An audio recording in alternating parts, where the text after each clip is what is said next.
Point de vue aujourd'hui, l'on parle de la possible suppression des villes dans le cadre de la révision du code général des impôts, du code général plutôt des collectivités territoriales. Pour en parler, Abdul Khadr Ndiaye, secrétaire général de l'UAL, l'Union des associations d'élus locaux.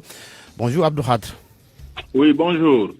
Avec vous, Thiamba Seck, expert en décentralisation et ancien député à l'Assemblée nationale. Bonjour, Monsieur Seck. Bonjour, Georges. Alors, d'abord vous, Abdul Khadr Ndiaye, cette possible suppression des villes, dont Dakar, qui a été agitée par le ministre des collectivités territoriales, est-ce que c'est pertinent? Oui, est-ce que c'est pertinent dans l'absolu? On ne peut pas répondre de façon aussi affirmative. D'abord, je salue M. Thiamba Seck, l'honorable député. Ensuite, vos auditeurs. Et puis, vous savez, la décentralisation, il y a des questions de contenant et de contenu. Aujourd'hui, M. le ministre en charge de la décentralisation, effectivement, quand il s'en réfère à l'article 1er du Code, la ville aujourd'hui constitue l'exception. Et la ville même est une forme d'intercommunalité. Et les articles 167 et suivants parlent de la possibilité par décret. Donc quand c'est une possibilité, ce n'est pas aussi péremptoire que quand c'est une disposition consacrée et institutionnalisée par une loi.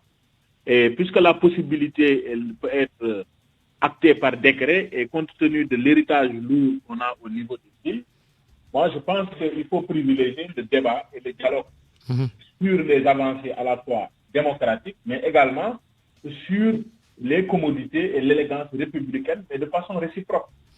Ça veut dire qu'aujourd'hui, les collectivités ne doivent pas être, autant l'État central ne doit pas être dévoyé de sa mission primaire en termes de finalité, mais les collectivités également ne doivent pas être des antichambres des partis politiques, qu'ils soient de l'opposition ou du pouvoir, pour prioritairement préparer des schémas. Donc l'un dans l'autre, si le débat est dépassionné et qu'on revienne à des principes démocratiques, en tout cas au niveau des associations, on avait commencé à effleurer les questions. Moi-même, je suis membre de la commission décentralisation dans le cadre du dialogue national.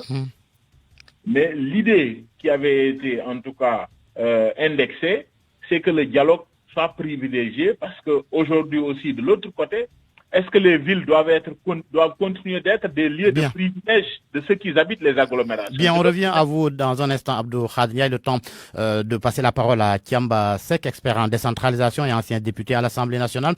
Alors, Thiamba Seck, est-ce que l'argument développé par le ministre des collectivités territoriales pour lui permettre de dire que la ville n'a plus sa raison d'être, est-ce que cet argument tient?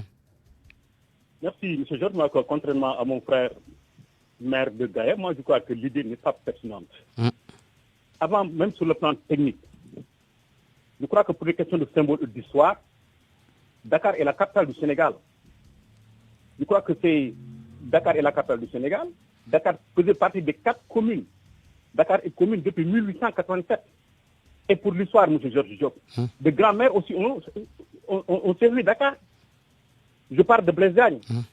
Je parle de Lamine Gueye. Et pour la petite histoire, qui a été maire de Saint-Louis et maire de Dakar. Je parle de Mamoudou Diop, de Samba Gueye. Dakar sur le plan historique et pour le symbole. Mais je crois que l'idée donc, de supprimer Dakar n'est pas pertinente. Je crois que le débat aujourd'hui devait mettre l'accent sur la suppression des départements aujourd'hui, au niveau de la sorte d'organisation. Beaucoup d'experts, beaucoup de gens savent aussi que le département aujourd'hui, en tant que tel, n'est pas pertinent. Je crois que le débat, c'était au niveau des fonds de dotation, des fonds de collectivité locale. Je crois que le débat devait devait mettre l'accent sur la formation des élus locaux, l'accent sur la gestion foncière.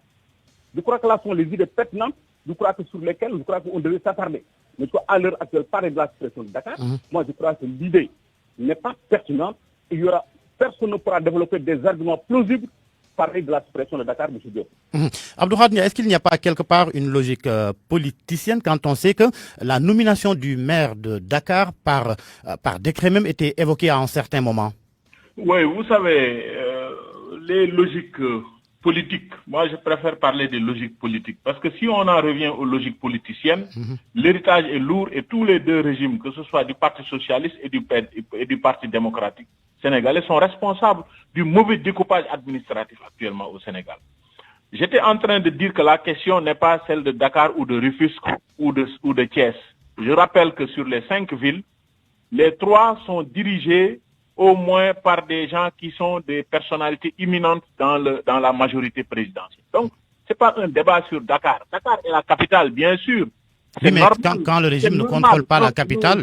Non, Georges, c'est normal qu'une capitale puisse avoir les moyens de compétir et d'attirer l'attention au plan national et international. Mais je dois dire que le débat sur l'équité territoriale, le débat sur la justice, le débat sur la communalisation intégrale, le débat sur l'équité tout court est un débat de fond. Vous savez, il faut...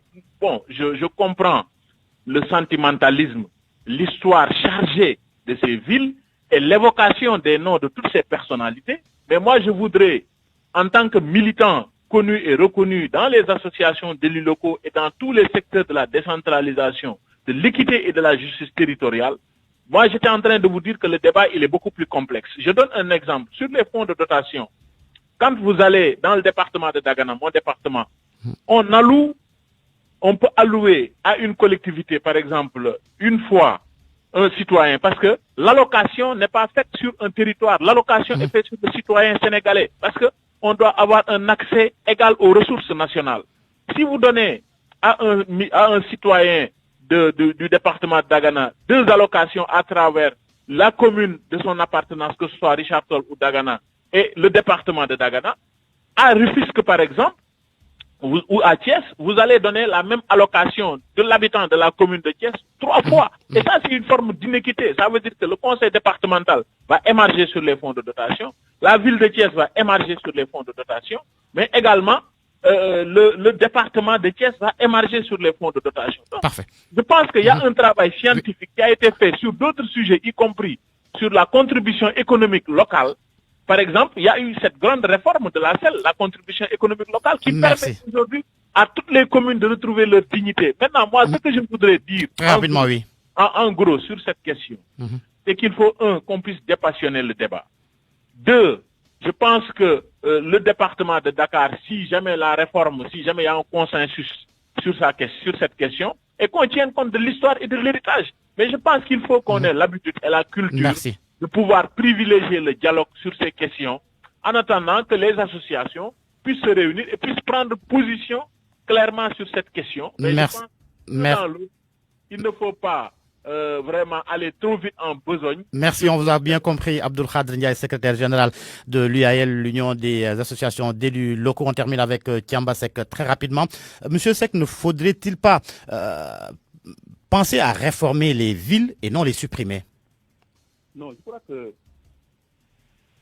il ne faut pas, je ne vois pas l'idée pertinente de la réforme, ni de la suppression. Moi, je crois que, M. Diop, les problèmes des collectivités au Sénégal se résument en 4 F. C'est d'abord les finances qui ne sont pas réglées, c'est la formation des élus locaux, c'est le fonctionnement des conseils municipaux, mais aussi ce qu'on oublie souvent, c'est la gestion foncière qui pose problème dans beaucoup de collectivités territoriales.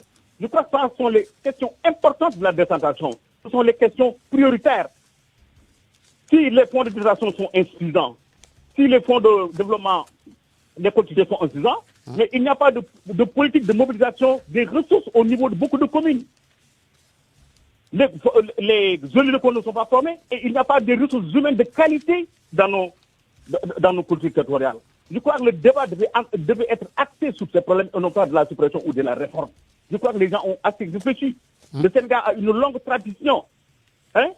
Depuis les premiers conseils municipaux, issus de la loi du 5 avril 1984, jusqu'au code communal de 1966, jusqu'à la réforme donc, de 72, de 96, de 1990. Je crois que les gens connaissent. Nous ne sommes pas dans les actions, mais depuis 20 ans, 30 ans, nous sommes dans les conseils municipaux, dans les conseils municipaux et même, je vous dire, à l'Assemblée nationale. Nous connaissons ces problèmes, mais ces problèmes sont d'ordre financier et de ressources humaines de qualité. Je crois que l'accent devait mettre sur ça. Bien. Merci, Thiamba Seck. Oui. Pas de la suppression.